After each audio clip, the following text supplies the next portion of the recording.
नमस्कार, आप देख रहे हैं स्वतो समाचार। मैं हूं प्रशांत रंजन। हाल में प्रधानमंत्री नरेंद्र मोदी ने लेह का दौरा किया। लेह का दौरा करने के बाद सैनिकों का मनोबल बढ़ाया।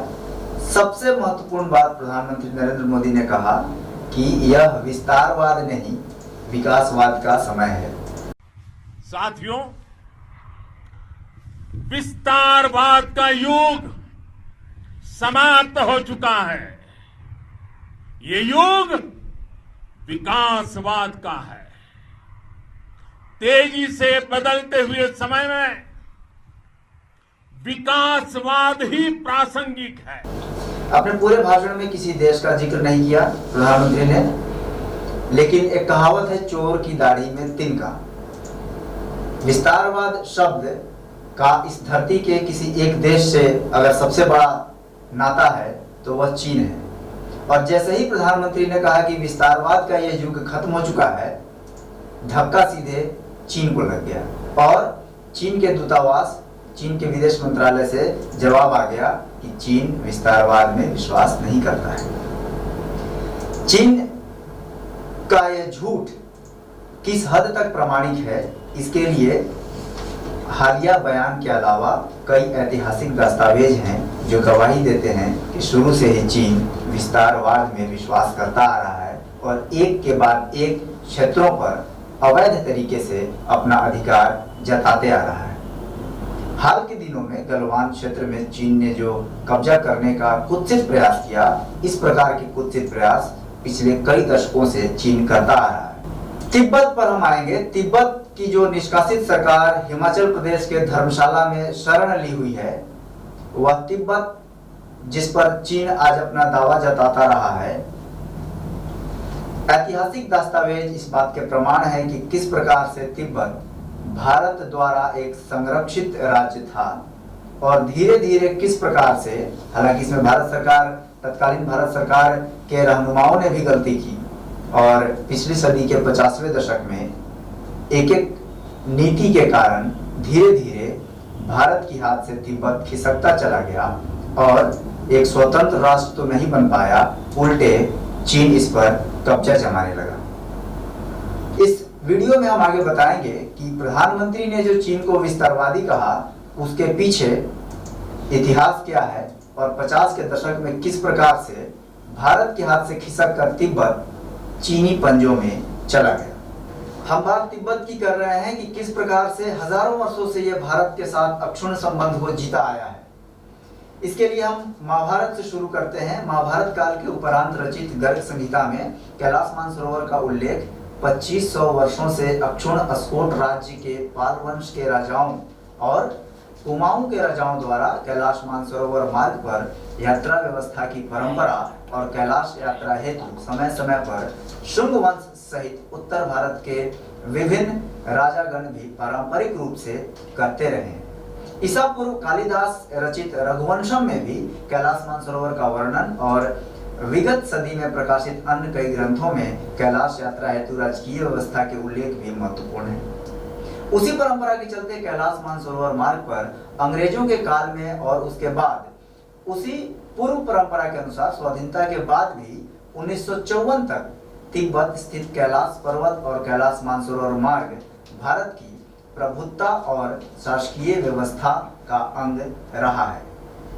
चीन के साथ 1954 में पंचशील का समझौता होने तक भारत की प्रभुत्ता और शासकीय नियंत्रण कैलाश पर्वत सहित संपूर्ण कैलाश मानसरोवर मार्ग पर रहा है और उस मार्ग पर स्थित अतिथि गृहों, डाकघर और तारों पर भी भारत के संप्रभुत्ता के निशान रहे हैं। ये 54 की बात है, आजादी के बाद तक।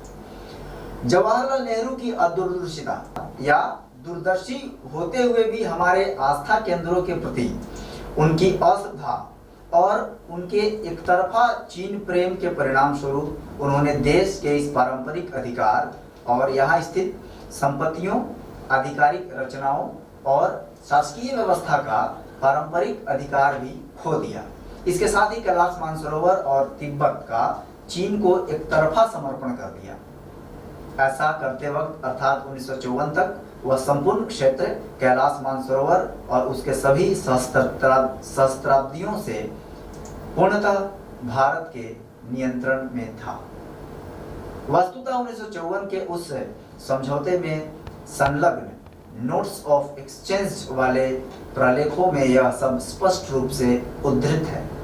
हमारे आस्था केंद्रों के प्रति अश्रद्धा का ही परिणाम था कि सरदार पटेल द्वारा सोमनाथ मंदिर के पुनर्निर्माण एवं उनकी प्राण प्रतिष्ठा हेतु तत्कालीन राष्ट्रपति डॉक्टर राजेंद्र प्रसाद के सोमनाथ जाने का भी प्रधानमंत्री नेहरू ने विरोध किया था।